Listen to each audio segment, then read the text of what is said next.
إن دعوة أهل السنة، دعوة أهل الحديث، دعوة السلفيين، دعوة أهل الأثر تقوم على التربية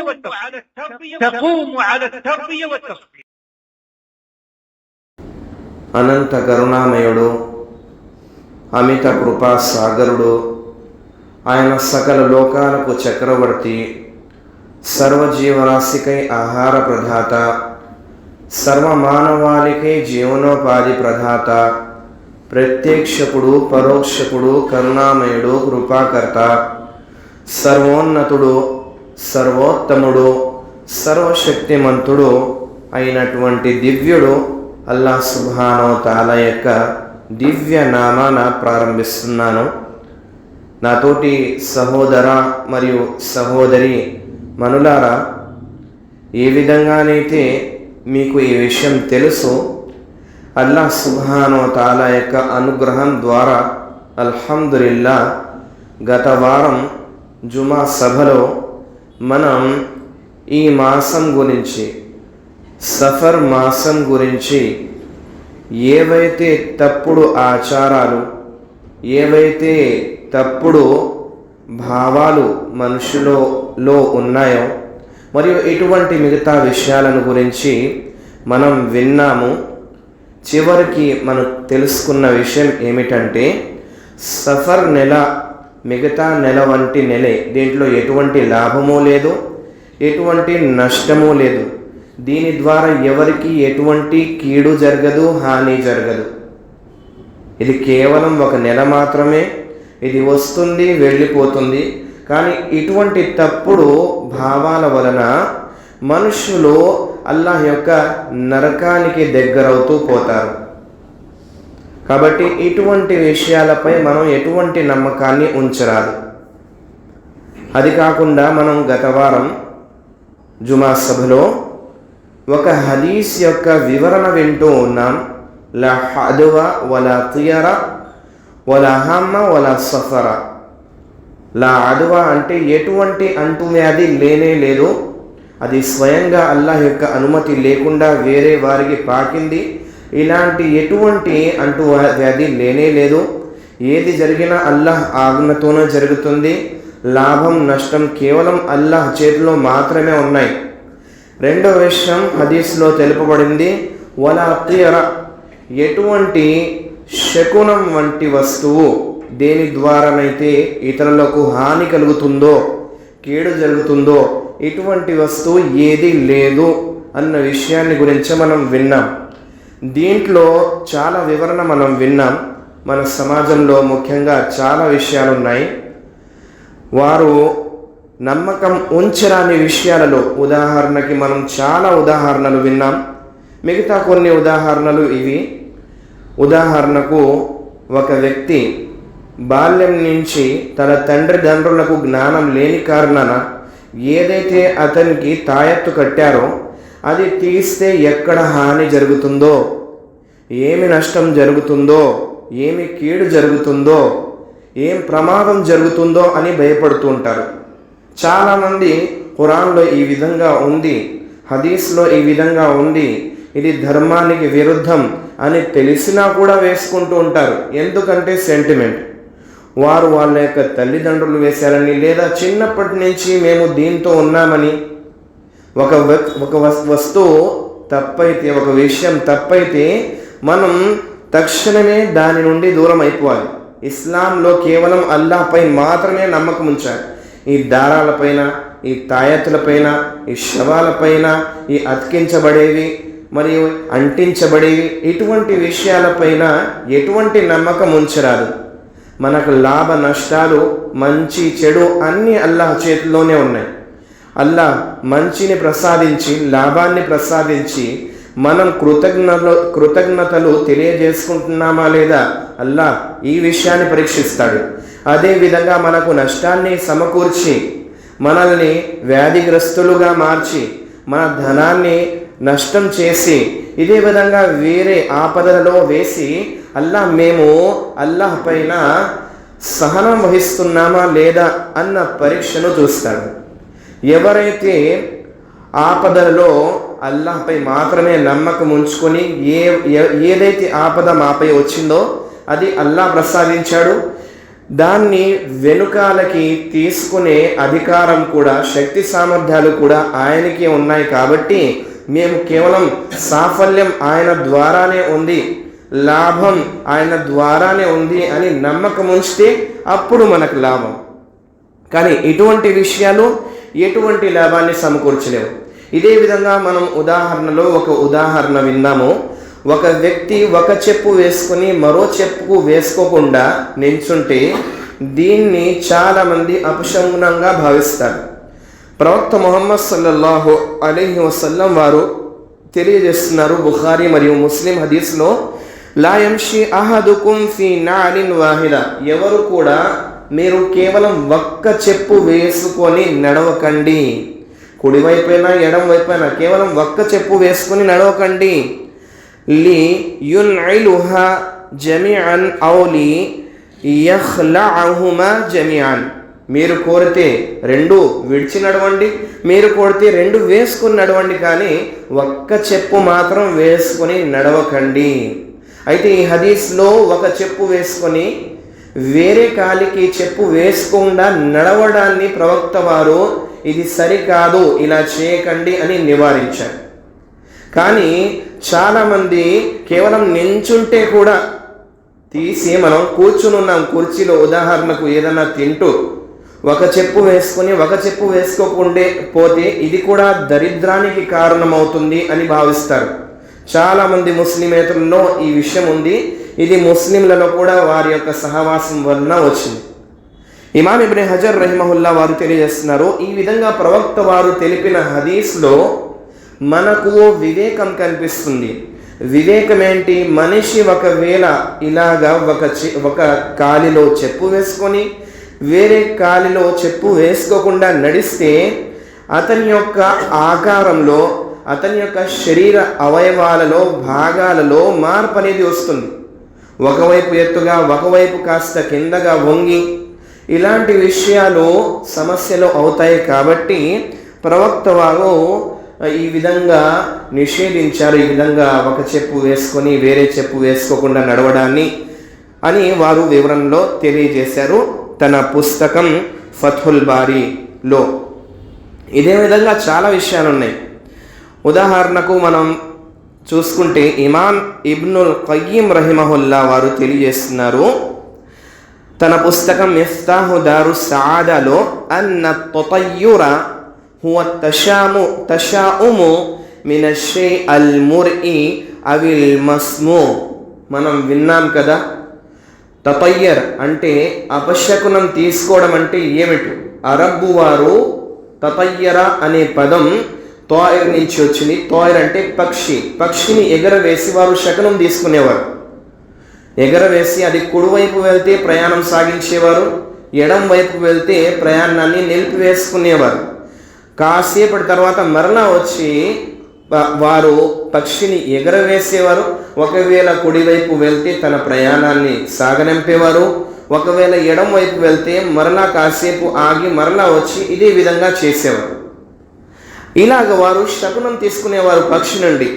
దీని ద్వారా మనకు హాని కలుగుతుంది, ఒకవేళ ఇది ఎడం వైపు వెళ్తే అలాంటప్పుడు మనం ప్రయాణం చేయకూడదు, ఇంటి బయట నుంచి ఊరి బయట నుంచి వెళ్ళకూడదు, పనికైనా సరే అత్యవసరమైనటువంటి సమయంలో అయినా సరే అని వారు నమ్మేవారు.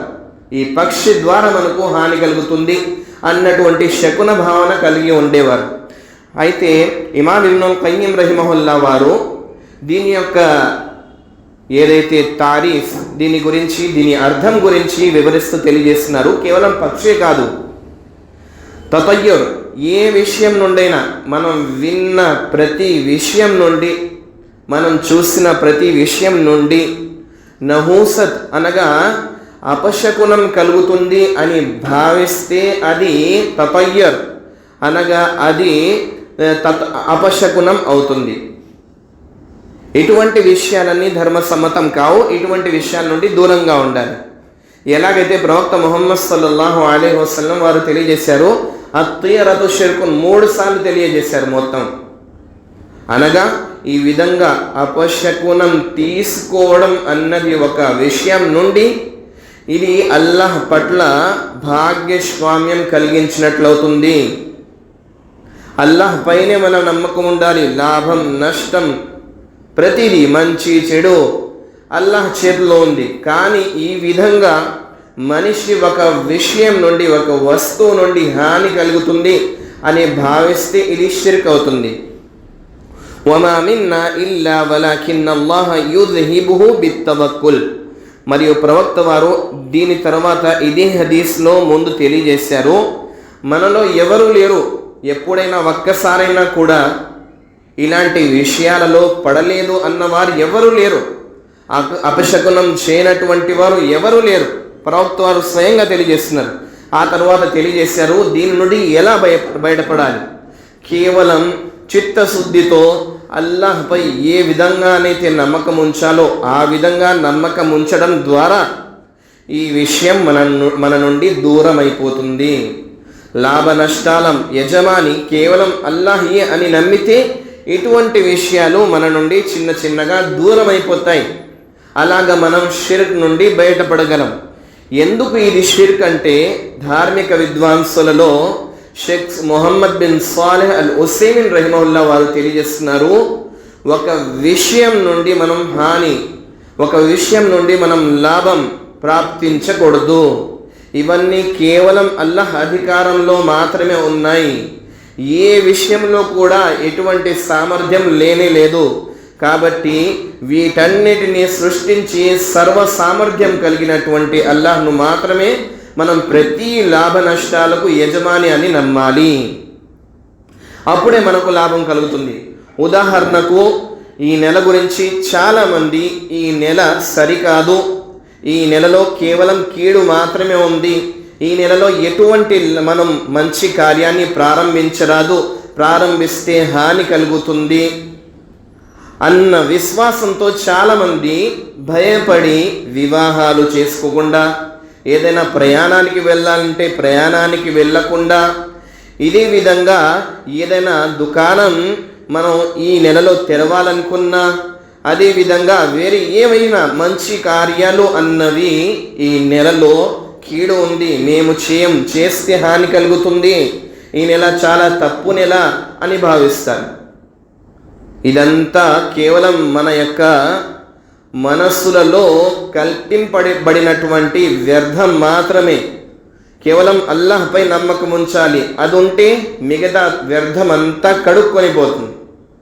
కాబట్టి ఈ విషయాన్ని గమనించాలి. ప్రవక్త వారు దీని గురించి తెలియజేస్తున్నారు. ముస్నద్ అహ్మద్ యొక్క హదీసు, సహీహ్ అల్ జామేలో దీన్ని సహీగా నిర్ధారించారు ధార్మిక విద్వాంసులు.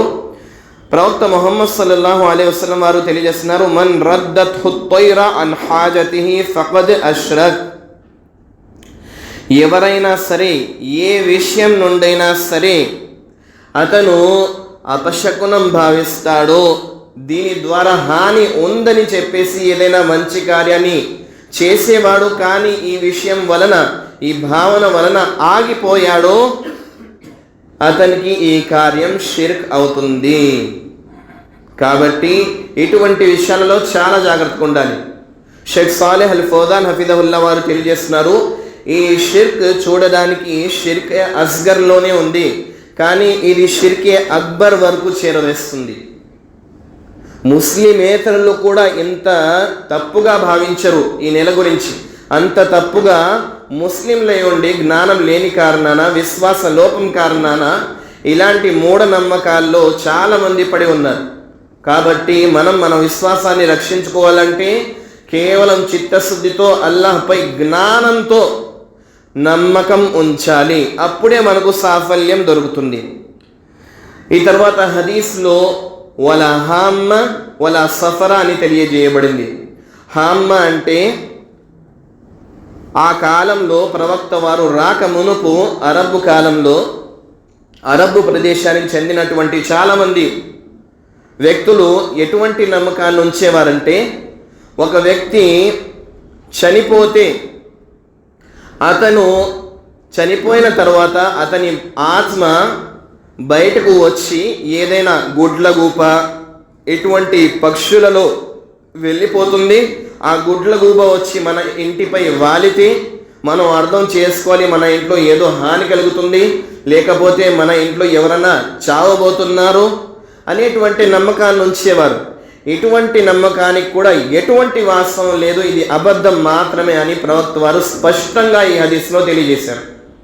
ఇలా చనిపోయిన తర్వాత ఎవరు కూడా ఆత్మ అల్లా ఆధీనం విడుచుకొని మనుషులకు వద్దకు వచ్చి ఇంట్ల పైన కూర్చోవడం, ఇంట్లోకి రావడం, పోవడం, ఇటువంటి విషయాలు ఏవైతే ఉన్నాయో మొత్తం అబద్ధమని ప్రవక్త వారు తెలియజేశారు.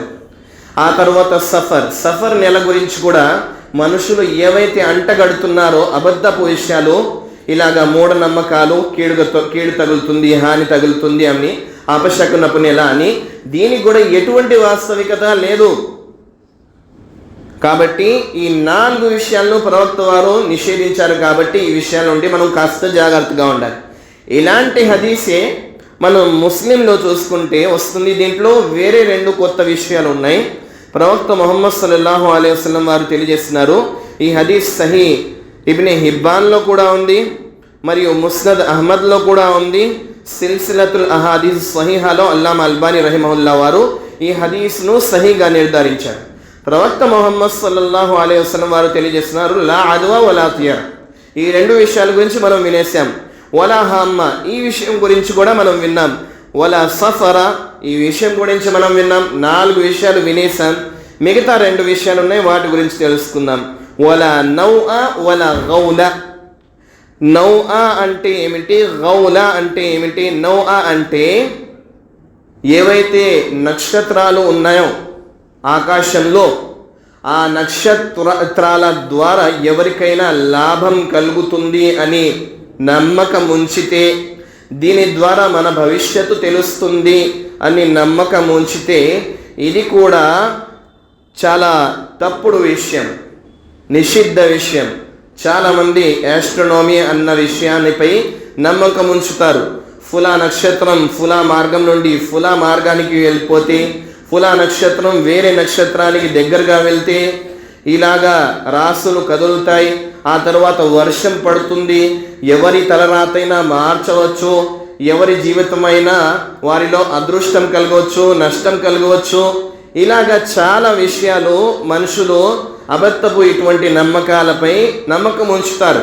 కానీ ఇవంతా తప్పుడు విషయాలు, శైతాను విషయాలు, శైతాను ఆరాధన. ఇదంతా ఇటువంటి విషయాల నుండి దూరంగా ఉండాలి. చాలామంది మనం చూసే ఉంటాం, సోదమ్మ సోది అని చెప్పేసి వచ్చి భవిష్యత్తు చెప్తాను, మీ చేయి ఇవ్వండి, మీ చేతి రేఖలను చూసి చెప్తాను అని చెప్పేసి భవిష్యత్తు చెప్పడానికి ప్రయత్నిస్తారు. ఇదంతా వారు సమాజంలో చూసి వారు గమనించినటువంటి వారి యొక్క తజర్బా, అంటే వారి యొక్క ఇది మాత్రమే, కానీ ఎటువంటి దాంట్లో వాస్తవికత అన్నది మాత్రం లేనేలేదు. అనుభవం మాత్రమే కానీ మనుషులను చూసి ఏదో చెప్తారు, కానీ దీనికి ఎటువంటి వాస్తవం అన్నది మాత్రం లేనేదు. ఒకవేళ వాస్తవం చెప్పినా వారు శైతాన్ యొక్క సహకారం తీసుకుంటారు. ఎవరైతే జ్యోతిష్కులు ఉన్నారో, ఎవరైతే మంత్రగాళ్ళు ఉన్నారో అటువంటి వారి దగ్గరకు వెళ్ళి వశీకరణ చేయడం, ఇటువంటి విషయాలన్నీ ధర్మంలో నిషిద్ధం. ప్రవక్త ముహమ్మద్ సల్లల్లాహు అలైహి వసల్లం వారి నుండి ఒక హదీస్ ఉంది. జైద్ బిన్ ఖాలిద్ అల్ జుహనీ రదియల్లాహు తఆలా అన్హు వారు సెలవిస్తున్నారు. ఈ హదీస్ను మనం ముస్లింలో చూడగలము. ప్రవక్త ముహమ్మద్ సల్లల్లాహు అలైహి వసల్లం వారి గురించి ఈ హదీస్ను కథనం చేసిన జైద్ బిన్ ఖాలిద్ రదియల్లాహు తఆలా అన్హు వారు సెలవిస్తున్నారు, మేమంతా హుదైబియా యుద్ధానికై మా ప్రదేశాలను వదిలివేసి ప్రయాణం చేస్తున్నాము. మార్గంలో ఒక చోట రాత్రైంది కాబట్టి, వర్షం పడేలా ఉంది కాబట్టి మేము ఒక చోట నిలిచి అక్కడ మా డేరాలను వేసుకొని మేము ఆ రాత్రి అక్కడే గడిపాము. అయితే రాత్రి కొందరు కొన్ని అర్థం కానిటువంటి సరికానటువంటి విషయాల గురించి మాట్లాడుతున్నారు. అటువంటి విషయాల గురించి ప్రవక్త వారు గమనించారు. విని పొద్దున్నైన తర్వాత ప్రవక్త ముహమ్మద్ సల్లల్లాహు అలైహి వసల్లం వారు తెలియజేస్తున్నారు, ఈ విషయాన్ని మంచిగా తెలుసుకోండి, చెవులు విని మరి శ్రద్ధగా వినండి. మీలో కొందరు నిన్న రాత్రి కొంతమంది కుఫర్ పైన తమ యొక్క రాత్రిని గడిపారు, కొంతమంది విశ్వాసం పైన తన రాత్రిని గడిపారు. ప్రవక్త వారిని ప్రశ్నించడం జరిగింది. దీని యొక్క వివరణ గురించి ప్రవక్త వారు తెలియజేశారు. ఎవరైతే ఫులా నక్షత్రాలు కలవడం ద్వారా ఫులా నక్షత్రానికి దగ్గరగా వెళ్ళడం ద్వారా ఈ వర్షం పడింది రాత్రి అని భావించారో వారు అల్లాహ్తో కుఫర్ చేశారు. మరియు ఎవరైతే లేదు ఇదంతా కేవలం అల్లాహ్ చేతిలో మాత్రమే ఉంది, కేవలం అల్లాహ్ యొక్క కోరికతో మాత్రమే వర్షం పడింది, అతని యొక్క ఆజ్ఞ అయింది కాబట్టి వర్షం పడింది అని నమ్మకం ఉంచారో అటువంటి వారు అల్లాహ్పై విశ్వాసం ఉంచి రాత్రిని గడిపారని ప్రవక్త ముహమ్మద్ సల్లల్లాహు అలైహి వసల్లం వారు తెలియజేశారు. అంటే ఈ నక్షత్రాలు కదలడం ద్వారా ఈ వేరే నక్షత్రాలకు దగ్గరగా వెళ్ళడం ద్వారా గుర్తించుకోండి, ఎటువంటి లాభ నష్టాలు లేవు. లాభ నష్టాలు అన్నవి కేవలం అల్లాహ్ చేతిలో మాత్రమే ఉన్నాయి. దీని తర్వాత ఈ హదీస్లో వలా గౌలా అనేటటువంటి పదం వచ్చింది. గౌలా అంటే ఒక వ్యక్తి చనిపోతే భూతంగా మారతాడు, అతనికి చాలా కోరికలు ఉంటే అతను కోరికలు తీర్చబడేంత వరకు ఈ లోకంలోనే తిరుగుతాడు. ఎవరైనా తన కోరిక తీర్చుకోకుండానే చనిపోతే వారు ఆత్మల్లాగా తిరుగుతారు, వారి యొక్క శత్రువును పట్టుకొని హాని కలిగిస్తారు, చంపుతారు అనే ఏవైతే విషయాలు ఉన్నాయో అవన్నీ అబద్ధం. ఇవన్నీ చూడరాని విషయాలు చూసి మనుషులు ముస్లిమేతరుల యొక్క సహవాసం పట్ల ఇటువంటి విషయాలను తమ మనసులో ఉంచుకుంటారు. కానీ ఇస్లాము మాత్రం ఇటువంటి విషయాలు లేవు. కాబట్టి గమనించాలి, ఇదంతా అబద్ధం మాత్రమే. చనిపోయిన వ్యక్తి అల్లాహ్ యొక్క ఆధీనంలో ఉంటాడు, అతనికి ఎల్లిగీనో సిజ్జినో ఏదో స్థానం దొరుకుతుంది, కానీ అతను తిరుగుతాడు, తన యొక్క బదులు తీసుకుంటాడు. ఇలాంటివేవి సరైన విశ్వాసాలు కావు. కాబట్టి ఇటువంటి భూత ప్రేతాలు ఆత్మలు తిరుగుతాయి, పట్టుకుంటాయి, హాని కలిగిస్తాయి, ఇవన్నీ విషయాలపై ఒక విశ్వాసి అన్నవాడు విశ్వాసం ఉంచడం సరికాదు. ఇవన్నీ నిషిద్ధ విషయాలు కాబట్టి గమనించాలి. అపశకునం అన్న దానికి ఎటువంటి వాస్తవికత లేదు అనే విషయం గురించి మనం చూసుకుంటే ఇమామ్ ఇబ్నుల్ ఖయ్యిమ్ రహిమహుల్లా తన పుస్తకం ఇగాసా అల్-లహ్ఫాన్ మిన్ మసాదిర్ అష్-షైతాన్లో ఈ విధంగా తెలియజేస్తున్నారు. ఏదైతే అపశకునం అని భావిస్తారో మనుషులు, అటువంటి విషయాలకు ఎటువంటి సరైనటువంటి ఇది లేదు. ఎందుకంటే వారు ఒక విషయాన్ని తెలియజేస్తున్నారు, ఒక కాలంలో జరిగిన విషయాన్ని వాళ్ళు తెలియజేస్తున్నారు.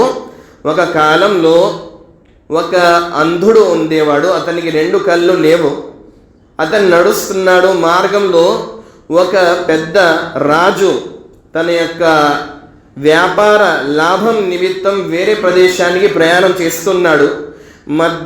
దారి మధ్యలో వీరు అడ్డమయ్యారు. కాబట్టి నాకు ఈయన ద్వారా, ఈ గుడ్డి వ్యక్తి ద్వారా ఏదైనా నష్టం కలుగుతుందేమో, హాని కలుగుతుందేమో అని తప్పుగా భావించి అతను ఈ వ్యక్తి నుంచి శకునం తీసుకున్నాడు. ఆ తర్వాత రాజు యొక్క ఆజ్ఞతో సైనికులు అతన్ని పట్టుకొని అతను గుడ్డివాడు అని కూడా చూడకుండా అతన్ని చెరసాలలో వేశారు. ఆ తర్వాత మరలా తిరిగి అతను వ్యాపారంలో పూర్తి లాభంతో తిరిగి వచ్చాడు. వచ్చిన తర్వాత ఆ వ్యక్తిని బయటకు తీసి నా ముందుకు హాజరుపరచండి అని కోరాడు. ఆ తర్వాత వ్యక్తి వచ్చి ప్రశ్నిస్తాడు, నన్ను ఇలా పట్టుకోవడానికి మరియు చెరసాలలో బందీగా వేయడానికి గల కారణం ఏమిటి? నా తప్పేమిటి? నేను మీకు ఎటువంటి తప్పు గురించి మీ గురించి తప్పుగా మాట్లాడానా? మీకు నా ద్వారా ఎటువంటి హానైనా కలిగిందా? ఆ రాజు అంటాడు, లేదు, నేను కేవలం నీ గురించి శకునంగా భావించాను. నా వ్యాపార లాభం నిమిత్తం నేను బయలుదేరిన మంచి ప్రయాణంలో నువ్వు అడ్డంగా వచ్చావు, కాబట్టి నీతో నేను శకునం తీసుకున్నాను, నీ ద్వారా నాకేమైనా హాని కలుగుతుందేమో అని చెప్పేసి నిన్ను బందీగా మార్చాను. అయితే ఆయన అంటాడు, నేను భార్య పిల్లలు గలవాడిని, 2-3 రోజుల నుంచి మీరు నన్ను చెరసాలలో బందీగా ఉంచారు. నేను రాలేదు కాబట్టి వాళ్ళు ఎంతగా బాధపడి ఉంటారు. ఇప్పుడు నిజంగా చెప్పండి, నేను మీకు నష్టంగా మారానా, శకునంగా మారానా, లేకపోతే మీరు నా కోసం శకునంగా మారానా? నాకు కదా హాని కలిగింది. నేను ఇన్ని రోజులు మీ చెరసాలలో బందీగా ఉన్నాను. నా భార్య పిల్లలు నా కోసం ఎదురు చూస్తూ ఉంటారు. నేను ఏదైతే నేను వ్యాపార నిమిత్తం వచ్చి సంపాదన కోసం ఏదైతే ప్రయత్నం చేసి లాభం సమకూర్చుకొని ఇంటికి వెళ్తానో ఆ విషయం నుండి మీరు నన్ను కొన్ని దినాలుగా ఆపారు.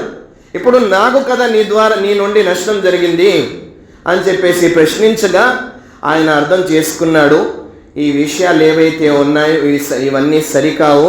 ఒకరి ద్వారా లాభం నష్టం అన్న విషయాలు ఏవీ లేవు. కేవలం అల్లాహ్ చేతిలో మాత్రమే లాభ నష్టాలు ఉన్నాయి.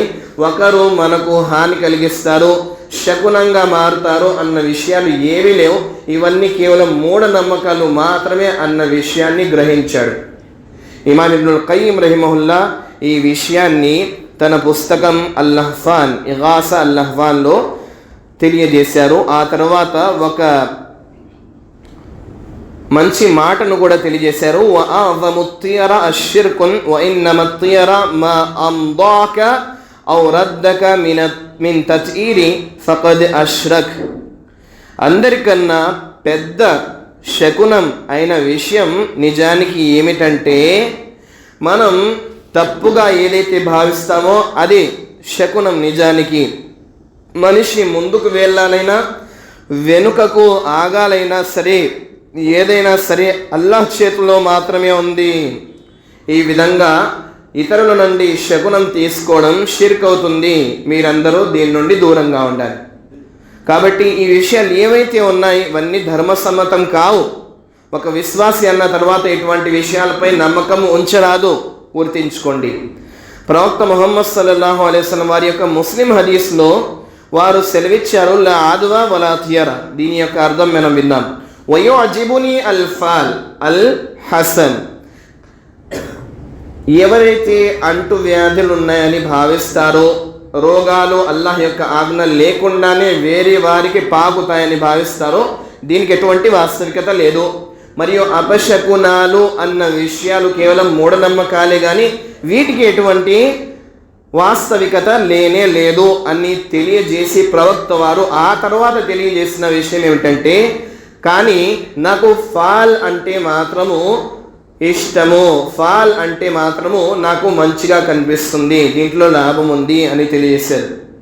ప్రవక్త వారి యొక్క సహచరులు రిద్వానుల్లాహి అలైహిం అజ్మయీన్ ప్రవక్త వారిని ప్రశ్నించారు, వమల్ ఫాల్ యా రసూలల్లా, ప్రవక్త ఫాల్ అంటే ఏమిటి?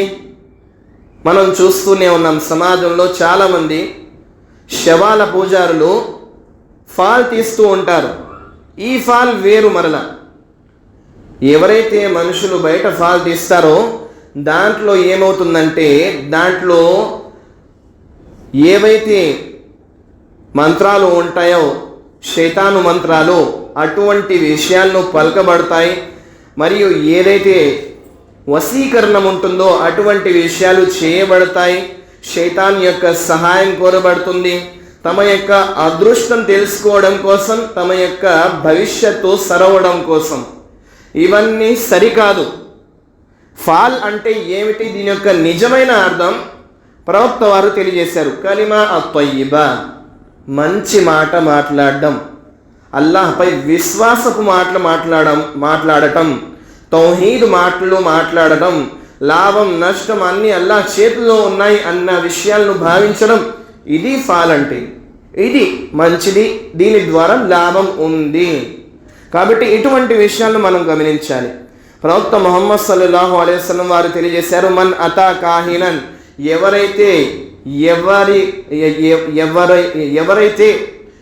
ఎవరైనా జ్యోతిష్కుడు ఉంటే అతని వద్దకు వెళ్తారో, మంత్రగాడుంటే అతని వరకు వెళ్తారో, ఔ అర్రాఫన్ ఫసద్దఖుహు బిమా యఖుల్, మరియు అతని ఏదైతే తెలుపుతాడో ఆ విషయాన్ని పట్ల అవి సత్యంగా భావిస్తారో, ఫఖద్ కఫర్ బిమా అన్జల అలా ముహమ్మద్ సల్లల్లాహు అలైహి వసల్లం, అటువంటి వారు నిజానికి ప్రవక్త ముహమ్మద్ సల్లల్లాహు అలైహి వసల్లం వారిపై అల్లాహ్ ద్వారా అవతరింపజేయబడినటువంటి షరియతును అతను నిరాకరించినటువంటి వాడవుతాడు, కుఫర్ చేసినటువంటి వాడవుతాడు. కాబట్టి ఇటువంటి విషయాల్లో ఎటువంటి లాభం లేదు. కాబట్టి కేవలం మనకు ఈ విషయాలు నిషిద్ధం, నష్టం. కాబట్టి ఇటువంటి విషయాల నుండి మనం దూరంగా ఉండాలి. ప్రవక్త ముహమ్మద్ సల్లల్లాహు అలైహి వసల్లం వారు ముస్లిం హదీస్లో తెలియజేశారు, మన్ అతా అర్రాఫన్ ఫసఅలహు అన్ షైఇన్. ఎవరైనా ఇటువంటి జ్యోతిష్కుల వద్దకు వెళ్ళి, మంత్రగాళ్ల వద్దకు వెళ్ళి ఏదైనా విషయాన్ని గురించి అడిగి తెలుసుకుంటే లం తుక్బల్ లహు సలాతన్ 40 లైలా, అటువంటి వారి యొక్క 40 రాత్రుల యొక్క నమాజులు, అంటే 40 దినాల యొక్క నమాజులన్నీ అల్లాహ్ తిరస్కరిస్తాడు, స్వీకరించడు. 40 దినాలు మనం కష్టపడినటువంటి నమాజును అల్లాహ్ స్వీకరించడు. కాబట్టి ఇటువంటి ధర్మానికి సమ్మతం కాని విషయాల పట్ల మనం కాస్త దూరంగా ఉండాలి. ప్రవక్త ముహమ్మద్ సల్లల్లాహు అలైహి వసల్లం వారిని సహాబాలు, వారి అనుచరులు రిద్వానుల్లాహి అలైహిం అజ్మాయిన్ ప్రశ్నించారు, ఓ ప్రవక్త ముహమ్మద్ సల్లల్లాహు అలైహి వసల్లం, ఇలాంటి సమయాన ఎప్పుడైతే ఇలాంటి తప్పుడు భావాలు మన మనసులో వస్తాయో, ఎందుకంటే మన యొక్క సమాజం దీంతో నిండి ఉంది, వారి యొక్క మాటలు మన చెవిలో పడతాయి, ఇటువంటి భావాలు వస్తూ ఉంటాయి. అలాంటి సమయాన మేము ఎలా బయటపడాలి? ఈ విషయానికై పరిష్కారం ఏంటి? అలాంటి సమయాన మీరు ఈ విషయం చేయండి అని చెప్పేసి ప్రవక్త ముహమ్మద్ సల్లల్లాహు అలైహి వసల్లం మంచి దువా నేర్పించారు. ఏమని? సిల్సిలతుల్ అహాదీస్ సహీహాలో అల్లామా అల్బానీ రహిమహుల్లా వారు ఈ హదీస్ను సహీగా నిర్ధారించారు. ప్రవక్త ముహమ్మద్ సల్లల్లాహు అలైహి వసల్లం వారు తెలియజేశారు, అల్లాహుమ్మా లా తొయిర ఇల్లా తొయిరుక్ వలా ఖైర ఇల్లా ఖైరుక్ వలా ఇలాహ గైరుక్. ఓ అల్లాహ్, ఎటువంటి శకునం అన్న విషయం లేనే లేదు, దానికి వాస్తవికత అన్న విషయం లేనే లేదు, అదంతా అబద్ధమే. కానీ ఏదైనా సరే లాభం ఉందంటే, నష్టం ఉందంటే మాత్రము కేవలం నీ ద్వారానే అది సాధ్యమవుతుంది. వలా ఖైర ఇల్లా ఖైరుక్, ఎటువంటి లాభం ఎవరితో లేనే లేదు, కేవలం ఉందంటే నీతో మాత్రమే ఉంది. వలా ఇలాహ గైరుక్, ఓ సత్యుడా, ఆరాధ్యుడా, నీవు తప్ప మాకు మరో సత్య ఆరాధ్యుడు లేరు. మిగతా ఏవైతే ఆరాధింపబడుతున్నాయో అవన్నీ అసత్యమే, వాటికి ఎటువంటి వాస్తవికత లేదు అన్న ఈ దువాను మనం గుర్తించుకోవాలి, జ్ఞాపకం చేసుకుని మంచిగా ఇలాంటి విషయాలు మన చెవిన పడినప్పుడల్లా మనం ఈ విషయాన్ని చదివి మన నమ్మకాన్ని, మన విశ్వాసాన్ని దృఢపరుచుకుంటూ ఉండాలి. కాబట్టి ఈ విషయాన్ని గమనించండి. ప్రవక్త ముహమ్మద్ సల్లల్లాహు అలైహి వసల్లం వారి వద్దకు ప్రవక్త ముహమ్మద్ సల్లల్లాహు అలైహి వసల్లం ఓ రోజు తన సహాబాల వద్దకు వచ్చి తెలియజేశారు, నిన్న రాత్రి నాకు కొన్ని విషయాలు అల్లాహ్ ఆజ్ఞ ద్వారా చూపబడ్డాయి. నేను నా కలలో, నిద్రలో చూశాను. గుర్తించుకోండి, ప్రవక్తల కలలు సత్యం, వాటిలో ఎటువంటి అబద్ధం ఉండదు. దివ్య వాణి అవతరింప చేయబడేటటువంటి రకాలలో వారి యొక్క కలలు కూడా ఉంటాయి. ఏవైతే కలలు వాళ్ళు రాత్రి చూస్తారో పగటిపూట అవి వాళ్ళు కళ్ళ ముందు చూస్తారు, నిజంగా అవి జరుగుతున్నట్లుగా. కాబట్టి ప్రవక్తల కలలు మన కలల వంటి కలలు కావు. గుర్తించుకోండి, వారి యొక్క కలలు నిజానికి దివ్యవాణి, అవి అల్లాహ్ ఆజ్ఞలు అవి. సరే, వారు కలలో చూసింది చెప్తారు, నేను ఒక సువిశాలమైనటువంటి ప్రదేశంలో నన్ను తీసుకువెళ్ళబడింది. జిబ్రాయిల్ అలైహిస్సలాం వారు నన్ను తీసుకెళ్ళారు. అక్కడ నేను చాలా సమాజాలను చూశాను. వారిలో కొంతమందిని వెంట పెట్టుకుని ఉన్నారు. కొందరు ప్రవక్తలు అయితే 10 మంది, కొందరు ప్రవక్తలు అయితే వెనకాల 5 మంది, ఇలాగ మనుషులు నించున్నారు. ఒక సమాజాన్ని నేను చూశాను, వారికి అనగా ఆ ప్రవక్తకి ఎటువంటి సమాజం అన్నది లేదు, ఒంటరిగా నిల్చున్నారు. వారిపై విశ్వాసం తీసుకొచ్చి వారి ఆరాధ్యుని నమ్మినటువంటి వాడు ఎవరు లేరు వారి సమాజం. మరియు ఇంకో సమాజాన్ని నేను చూశాను, అది చాలా పెద్ద సమాజం, చాలా మంది ఆ ప్రవక్త వెనకాల నించొని ఉన్నారు. అది నా సమాజం అనుకున్నాను. కానీ జిబ్రాయిల్ అలైహిస్సలాం వారు తెలియజేశారు, లేదు, ఇది మీ సమాజం కాదు, అడు చూడండి అని ప్రవక్త వారిని జిబ్రాయిల్ అలైహిస్సలాం తెలియజేయగా ప్రవక్త వారు ఓ చివరకు చూసేస్తారు, ఓ వైపు చివర చూస్తారు. ఆ చివర నుండి మరోవైపు చివరకు చూడమంటే అటువైపు చూస్తారు, ఆ చివరి వరకు చూస్తారు. అప్పుడు ఏమైతే మధ్యలో సమాజం ఉందో అదంతా మీ సమాజం అని జిబ్రాయిల్ అలైహిస్సలాం వారు తెలియజేస్తారు. అంటే చాలామంది ప్రవక్త వారి యొక్క సమాజం వారు అక్కడ నిల్చుని ఉన్నారు. అయితే వీరిలో జిబ్రాయిల్ అలైహిస్సలాం వారు తెలియజేస్తారు 70,000 మంది మాత్రము ఎటువంటి ప్రశ్న జవాబులు లేకుండానే, హిసాబు కితాబ్ లేకుండానే స్వర్గానికి వెళ్ళిపోతారు అని అల్లాహ్ యొక్క జిబ్రాయిల్ దైవదూత ప్రవక్త ముహమ్మద్ సల్లల్లాహు అలైహి వసల్లం వారికి తెలియజేశారు. దీని తర్వాత ఎవరు ఆ వ్యక్తులు అన్న విషయానికి జవాబు తెలపకుండానే ఏదో అవసరానికి ప్రవక్త ముహమ్మద్ సల్లల్లాహు అలైహి వసల్లం వారు తన ఇంటికి వెళ్ళిపోతారు. అప్పుడు చాలామంది చాలా విధాలుగా మాట్లాడుకుంటూ ఉంటారు సహబాలు. బహుశా ఇది పుట్టిన దగ్గర నుంచి ముస్లిములుగా ఉన్న వ్యక్తులేమో, ఈ 70,000 మందిలో ఎటువంటి ప్రశ్నలు లేకుండా, హిసాబో కితాబ్ లేకుండానే స్వర్గానికి వెళ్తారు. లేదా కొంతమంది అంటారు, లేదా వీరెవరంటే వీరు ప్రవక్త వారి యొక్క సహవాసంతో జీవితాన్ని గడిపినటువంటి వారేమో, ఇలాగా చాలా బహుశా ఇదేమో అదేమో అని అంచనాలు చేస్తూ ఉంటారు. ప్రవక్త ముహమ్మద్ సల్లల్లాహు అలైహి వసల్లం వారు కాసేపటి తరువాత తిరిగి వస్తారు. ప్రవక్త ముహమ్మద్ సల్లల్లాహు అలైహి వసల్లం వారు ఇప్పుడు జవాబు చెప్తారు. ఆ 70,000 మందిలో ఎవరున్నారు అన్న జవాబు జిబ్రాయిల్ అలైహిస్సలాం ప్రవక్త వారికి తెలిపినది ప్రవక్త వారు తమ యొక్క అనుచరులకు జవాబుగా తెలియజేస్తారు. యద్ఖులు మిన్ ఉమ్మతి అల్ జన్నా 70,000 బిగైరి హిసాబ్.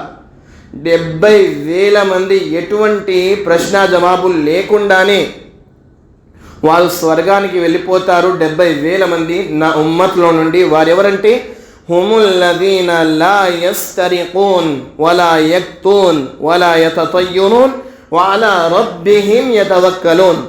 4 ముఖ్యమైనటువంటి విషయాలను తెలియజేశారు. లా యస్తరిఖూన్ అనగా యానీ లా యత్లుబూన్. షేక్ మొహమ్మద్ బిన్ సాలెహ్ అల్ ఉసైమిన్ రహిమహుల్లా వారు తఫ్సీర్ చేస్తున్నారు. యుజిబుని లా యత్లుబూన అహద్ యక్రఉ అలైహిం హాలు మర్దిహిం. ఎవరైతే ముందుగా అల్లాహ్పై నమ్మకము ఉంచకుండా కేవలం ఇతరుల నుండి మీరు నాపై నా రోగం దూరవడానికి ఏదైనా చదవాల్సిన విషయాలు ఉంటే చదవండి అని వేడుకుంటాడో ఇటువంటి వ్యక్తి మాత్రం స్వర్గంలో లేడు. 70,000 మంది వ్యక్తుల్లో ఎవరున్నారంటే ఇటువంటి విషయాలపై నమ్మకం లేని వ్యక్తి ఉన్నాడు. కేవలం అల్లాహ్పై మాత్రమే నమ్మకం ఉంచి ఆ తర్వాత ఏవైతే చేయాలో అతను సొంతగా చేస్తాడు. ఇతరులపై నమ్మకం ఉంచడు. ఈయన చదివితే లాభమో, ఆయన చదివితే లాభమో, ఆయన ద్వారా మనకు సాఫల్యమో ఇట్లాగా భావించడు. కేవలం అల్లాహ్ ద్వారానే నమ్మకం. నాకేదైతే రోగం వచ్చిందో దాన్ని ఇచ్చినవాడు అల్లాహ్ కాబట్టి దాన్ని తీసుకునే సామర్థ్యం కూడా అతనికి ఉంది, అతనే తీసుకోవాలి అన్న నమ్మకం ఉంచేవాడు. వలా యక్తూన్ అనగా లా యత్లుబూన అహదన్ యుకవ్వీహిం అనగా ఎవరైనా సరే తమ యొక్క కొన్ని రోగాలకు మనం చూస్తూనే ఉంటాం. మన యొక్క సమాజంలో చాలా మంది కొన్ని రోగాలకు వాత పెడుతూ ఉంటారు. ఉదాహరణకు పస్కర్ల గురించి మనం చూసుకుంటే వాత పెడుతూ ఉంటారు చేతి పైన.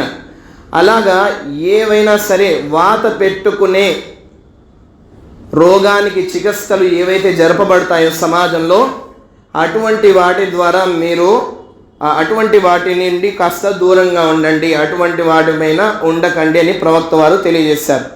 ఎవరైతే ఇటువంటి విషయాల నుండి దూరంగా ఉంటారో అటువంటి వాడు 70,000 మందిలో ఉండగలడు.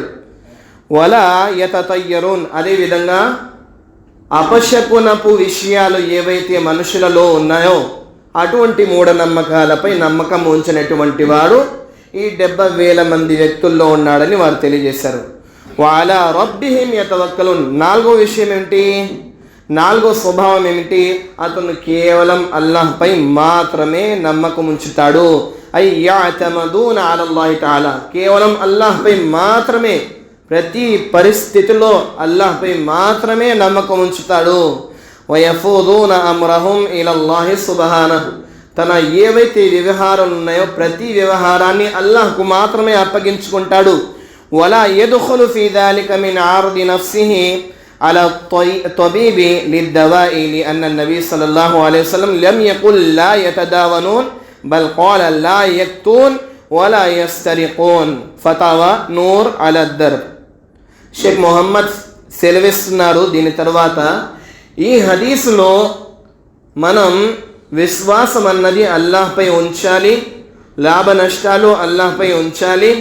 మనకు ఏదైనా వ్యాధి వస్తే అతను మాత్రమే దాని నుండి మనకు చికిత్స కలిగిస్తాడు అన్న నమ్మకపు విషయాలు ఉన్నాయి. కానీ ఈ హదీస్లో మీరు డాక్టర్ల వద్దకు వెళ్ళవద్దు, వైద్యుల వద్దకు వెళ్ళవద్దు, వైద్యం చేయించుకోవద్దు అన్న విషయాలు ఏం లేవు.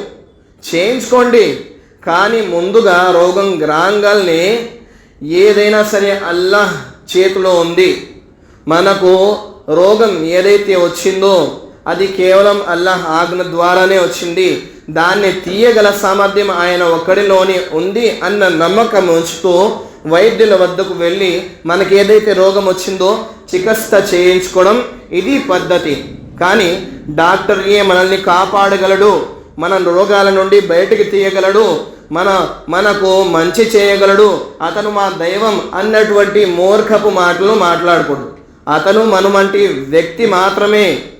అతనిలో ఆ మంచి విషయం వేసినటువంటి వాడు, సామర్థ్యం కలిగించినటువంటి వాడు అల్లాహ్ మాత్రమే. అల్లాహ్ కోరుకోకపోతే ఎవరిలో ఎటువంటి లాభం అన్న విషయం రానే రాదు.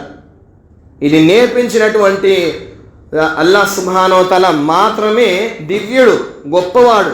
కాబట్టి ముందుగా ఏదైనా వైద్యుడి పైనైనా ఏదైనా మందు పైనైనా మనం నమ్మకం ఉంచకూడదు, ముందు అల్లాహ్పై నమ్మకం ఉంచాలి. చాలామంది కోట్లు పెట్టి రోగాలకై మందులు వాడుతున్నారు, కానీ ఎటువంటి లాభం లేదు. చికిత్స జరుగుతుంది కానీ స్వస్థత రావటం లేదు. అల్లాహ్ తలుచుకుంటే ఓ చిన్న మాత్ర ద్వారా కూడా పెద్ద రోగాన్ని అతను అల్లాహ్ సుబ్హానహు వ తఆలా తీసివేసి పడవేయగలడు. కానీ అల్లాహ్ కోరుకుంటే మీ దగ్గర కోట్లు ఉన్నా సరే, మీరు ఎంత కష్టపడినా ఎన్ని మందులు వాడినా సరే అల్లాహ్ కోరుకోకపోతే దాంట్లో ఎటువంటి స్వస్థత అన్నది రానే రాదు. కాబట్టి ఈ విషయాన్ని గమనించాలి. మనం ముందుగా నమ్మకం అల్లాహ్ పైన, ఆ తర్వాత వైద్యుని వద్దకు వెళ్ళి వైద్యం చేయించుకోవాలి, చికిత్స చేయించుకోవాలి. అప్పుడు కూడా కేవలం అల్లాహ్ చేతిలో మాత్రమే స్వస్థత ఉంది, అతను మాత్రమే మనల్ని మంచిగా చేయగలడు. ఇవన్నీ కేవలం కారణాలు మాత్రమే, వీటి ద్వారా అల్లాహ్ మనకు సహాయం చేయగలడు అన్న నమ్మకం ఉంచితే అప్పుడు వారికి సాఫల్యం అన్నది దొరుకుతుంది. కాబట్టి ఈ విషయాలను మనం గమనించాలి. ప్రవక్త వారి వేరే హదీస్, దాంట్లో ప్రవక్త వారు తెలియజేస్తున్నారు, ఈ యకు మినషు షేహకున్ ఫఫిల్ మర్అ వల్ ఫర్స్ వద్దార్. బుఖారి ముస్లిం యొక్క హదీసు.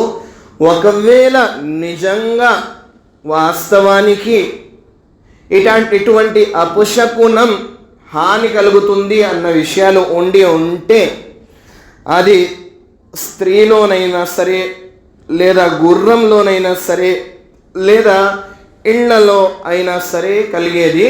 కానీ ఇటువంటి విషయాలు లేవు కాబట్టి వీటిలో కూడా ఎటువంటి అపశకునం అన్న విషయాలు లేవు. అల్లామా అల్బానీ రహిమహుల్లా ఇదే తెలియజేస్తున్నారు. అపశకునం అన్న విషయాలు నిజానికి ఏవీ లేవు. ఏవైనా ఉంటే ఈ 3 విషయాల్లో ఉండేవి. కానీ ప్రవక్త వారు తెలియజేశారు వీటిలోనే లేవు. అంటే అసలు అపశకునం, శనిద్రం, దరిద్రం అన్న విషయాలు ఏవీ లేవు. కేవలం అల్లాహ్పై నమ్మకం ఉంచాలి, దీని ద్వారానే మనకు సాఫల్యం. దీని తర్వాత విషయాలు ఇన్షాల్లా ఇంకా ఉన్నాయి, మనం వచ్చే వారం ఇన్షాల్లా విందాం. ఈనాటికి ఇది చాలు. అల్లాహ్ మన విశ్వాసాలను మనం శుభ్రపరుచుకునే సౌభాగ్యాన్ని కల్పించుగాక. ఎల్లప్పుడూ కేవలం అల్లాహ్ పైన మాత్రమే దృఢమైన నమ్మకాన్ని కలిగి ఉండే సౌభాగ్యాన్ని కల్పించుగాక. అల్లాహ్పై మాత్రమే విశ్వాసము, నమ్మకము, అలాంటి లాభము, నష్టము అన్నీ అతని ద్వారానే అన్న విషయాలపై దృఢంగా నిలిచి స్థిరంగా నిలబడే సౌభాగ్యాన్ని కల్పించుగాక.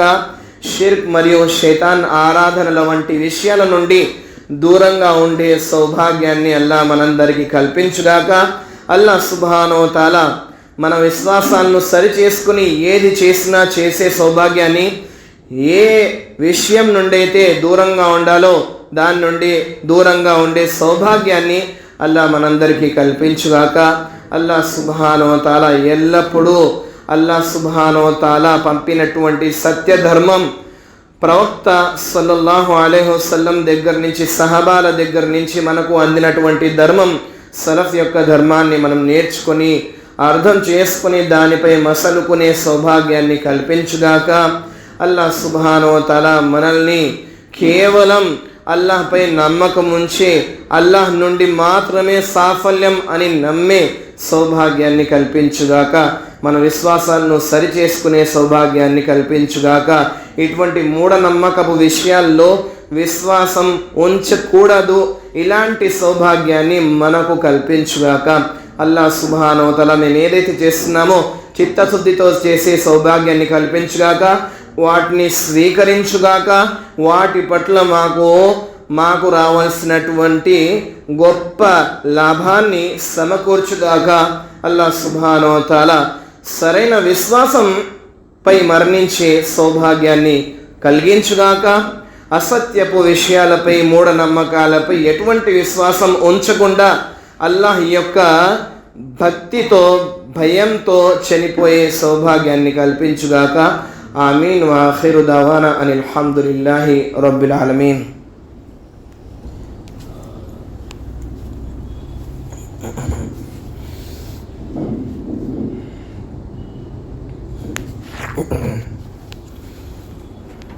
إن الحمد لله نحمده ونستعينه ونستغفره ونعوذ بالله من شرور أنفسنا ومن سيئات أعمالنا من يهده الله فلا مضل له ومن يضلله فلا هادي له وأشهد أن لا إله إلا الله وحده لا شريك له وأشهد أن محمدا عبده ورسوله أما بعد. اللهم صل على محمد وعلى آل محمد كما صليت على إبراهيم وعلى آل إبراهيم إنك حميد مجيد. اللهم بارك على محمد وعلى آل محمد كما باركت على إبراهيم وعلى آل إبراهيم إنك حميد مجيد. أقول قولي هذا واستغفر الله لي ولكم ولسائر المؤمنين إنه كان توابا جوادا ملك كريم بر رؤوف رحيم.